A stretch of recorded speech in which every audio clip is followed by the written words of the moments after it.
जी हाँ, नमस्कार मित्रों। तो आज है 31 अक्टूबर, सोमवार, सरदार पटेल की जयंती और यूपीएससी प्रीलिम्स को 209 डेज आर लेफ्ट।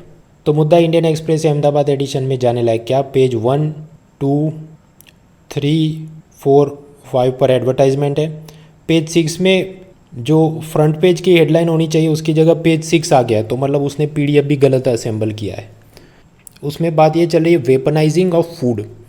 वो कुछ ऐसा कि यूक्रेन से पहले जो गेहूं बाहर निर्यात यानी कि एक्सपोर्ट हो रहा था ब्लैक सी, काले समंदर के रास्ते से, उस पर रशिया के युद्ध जहाज अटैक नहीं करेंगे, ऐसी कुछ शांति मंत्रणा उनकी हुई थी। लेकिन ये बीच में वापस कुछ उनकी लड़ाई ज़्यादा हो गई, तो अब रशिया ने ये कहा है कि यूक्रेन से जो अनाज बाहर एक्सपोर्ट हो रहा था हम उसको रोकेंगे। यानी कि पूरी दुनिया के अंदर लोग चाहे भूखे मरें या उनको खाना नहीं मिले या महंगा हो जाए गेहूं चावल, उससे हमको फ़र्क नहीं पड़ता, लेकिन हम ये करेंगे। तो ये जो किया जा रहा है उसे हम क्या कहें, वेपनाइजिंग द फूड। अनाज को ही हथियार बनाना ताकि यूक्रेन अपने घुटनों पर आ जाए। तो अमेरिका ने पुतिन पर ये इल्ज़ाम लगाया कि you are weaponising the food. अब सीधा ये प्रीलिम या मेंस का मुद्दा बनता नहीं, लेकिन जब आप निबंध लिख रहे हैं या एथिक्स के अंदर वॉर एथिक्स की बात कर रहे हैं, युद्ध में क्या नैतिकता होनी चाहिए, तो ये भी सब सोचने गौर करने के मुद्दे हैं। आगे बढ़ते हैं तो पेज 7 जो कि असल में फ्रंट पेज है, वहाँ पर एक दुखद समाचार। गुजरात, उसमें मोरबी जो कि अपनी सिरामिक इंडस्ट्री के लिए मशहूर है, और वहाँ एक मच्छू नदी बह के जाती है, जिसमें पहले भी एक बार बांध टूटा था और काफ़ी बड़ा डिजास्टर हुआ था।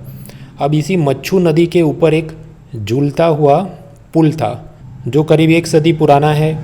उसे बीच में बंद किया था रिपेयर के लिए, फिर वापस खोला गया। अब वो टूट गया और करीब 60 लोग इसमें मर गए, क्योंकि वो पूरा पुल जो गिरा सब लोग पानी में बह गए। आरोप ये भी लग रहे हैं कि म्यूनिसिपल कॉरपोरेशन ने उसकी सही से सेफ्टी ऑडिट नहीं की थी, और ये त्योहारों और छुट्टियों के मौसम में अचानक से जो पुल खोला गया उसमें लिमिट रखनी चाहिए कि एक तरफ से कितने 100 लोग आ सकते हैं। 200 लोग दे दनादन सबको टिकट बांटे जा रहे हैं, और so it has created problem. आगे बढ़ते हैं पेज 8। मित्रों, नेशनल एजुकेशन पॉलिसी, राष्ट्रीय शिक्षा नीति, उसमें एक नई संस्था बनाने की बात है जिसका नाम होगा परख। परख का काम होगा परख करना, मतलब एग्ज़ाम लेना। अब आप कहें वो तो है ना एनटीए और ये सब सीबीएसई बोर्ड, लेकिन उसमें एक दिक्कत है।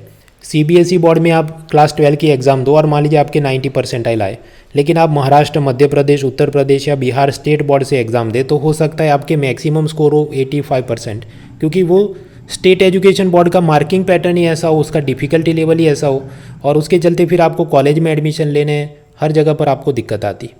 तो ये अलग अलग स्कूल बोर्ड के मार्किंग पैटर्न क्या होने चाहिए, मिनिमम मैक्सिमम मार्क्स क्या होने चाहिए, क्वेश्चन पेपर का डिफ़िकल्टी लेवल, स्टैंडर्डाइजेशन क्या होना चाहिए, तो इसके वास्ते ये संस्था बनेगी। इसका एक काम होगा ये सब स्टैंडर्डाइजेशन करना अक्रॉस द एजुकेशन बोर्ड्स। दूसरा उसका काम होगा नेशनल अचीवमेंट सर्वे यानी NAS करना।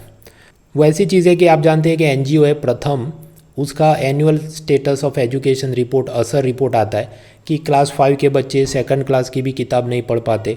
तो ऐसा NCERT या भारत सरकार खुद भी करवाती है अलग से टेस्ट कि स्कूल के बच्चे कितनी किताबें पढ़ सकते हैं, तो उसे हम कहते हैं नेशनल अचीवमेंट सर्वे NAS। तो भविष्य में ये परख संस्था ये करेगी। अब ये परख संस्था करेगी तो क्या नया कुछ बॉडी बनने वाला है, तो कुछ प्रतीत ऐसा होता है कि NCERT ने ये कहा है कि कोई प्राइवेट ऑर्गेनाइजेशन आउटसोर्सिंग में ये जिम्मेदारियों को निभा ले। इसके लिए अलग अलग बड़ी बड़ी संस्थाओं ने अप्लाई किया है, जिसमें एक संस्था है ETS संस्था फेमस है अपनी टॉफेल और GRE एग्ज़ाम। वो अमेरिका और ब्रिटेन वगैरह में जो आपको अंग्रेजी की एग्ज़ाम या कॉलेज एडमिशन के लिए एग्ज़ाम लेनी हो, ऐसी सब टॉफेल एंड GRE एग्ज़ाम ये ETS संस्था करवाती है।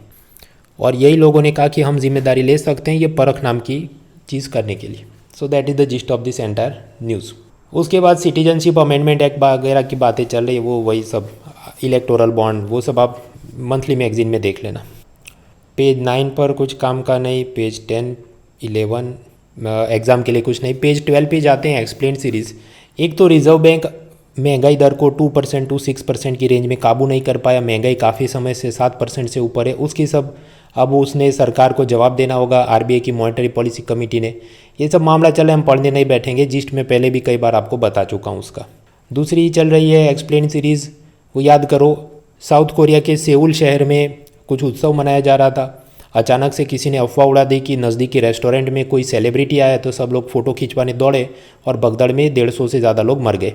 अब एक्सप्लेन सीरीज में वो कहना ऐसा चाहता है कि ऐसी जब भी भगदड़ होती है तो लोग घायल होने पर इंजरी से नहीं मरते, लेकिन एक दूसरे के ऊपर वो जो गिर जाते हैं, जिसके नीचे जो लोग दब जाते हैं, सांस नहीं ले पाते और सांस नहीं लेने के कारण उनकी मृत्यु होती है। कुछ आगजनी के मामलों में भी बिल्डिंग में आग लग जाती है तो भी लोग मरते हैं, तो जलने से लोग मरते हैं, उससे ज़्यादा लोग सांस दम घुटने से मर जाते हैं।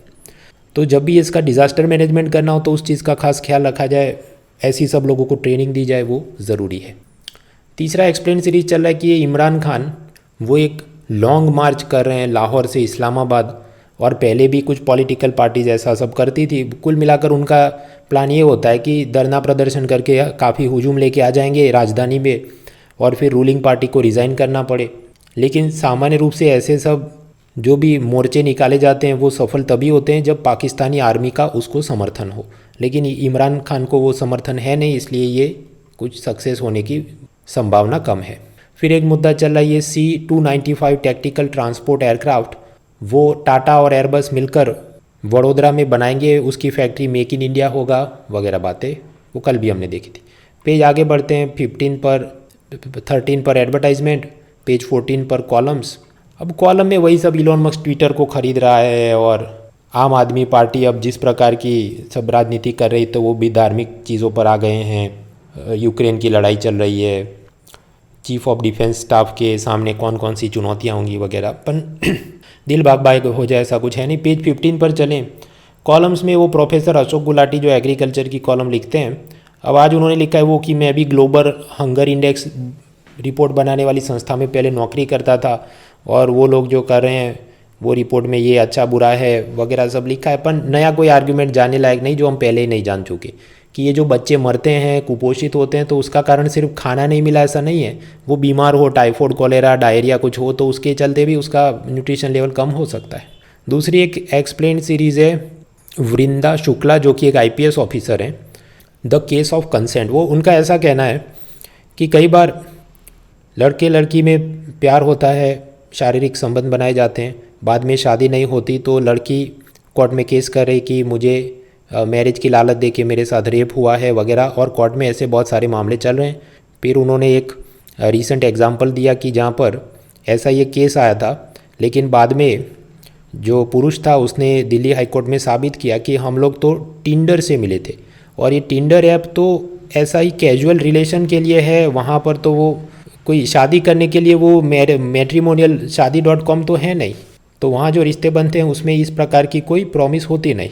और जो सामने विक्टिम महिला थी उसने कुछ पुराने ब्लॉग, ट्विटर पोस्ट के स्क्रीनशॉट दिखाए कि जहाँ वो लड़की ने खुद लिखा था कि मुझे तो शादी की ये संस्था में विश्वास ही नहीं है, और अब वो अगर ऐसी फरियाद करे कि इसने मुझे शादी का भरोसा दे के मेरे साथ रिश्ते बनाए थे वगैरह, तो वो गलत है, और फिर दिल्ली हाई कोर्ट ने उस जो पुरुष को छोड़ दिया।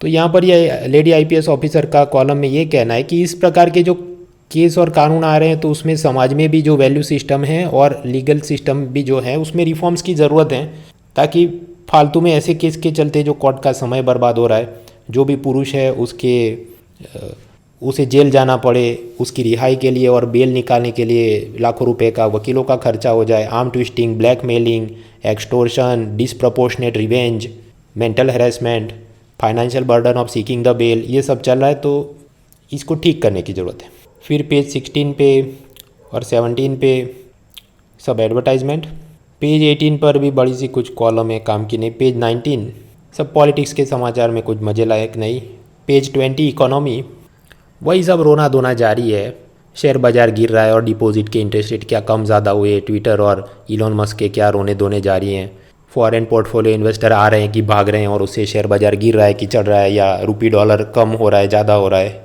कुछ नया उसमें नहीं है। पेज 21 स्पोर्ट्स, 22 भी स्पोर्ट्स में कुछ जाने लायक नहीं। तो ये था आज का newspaper. See you next time.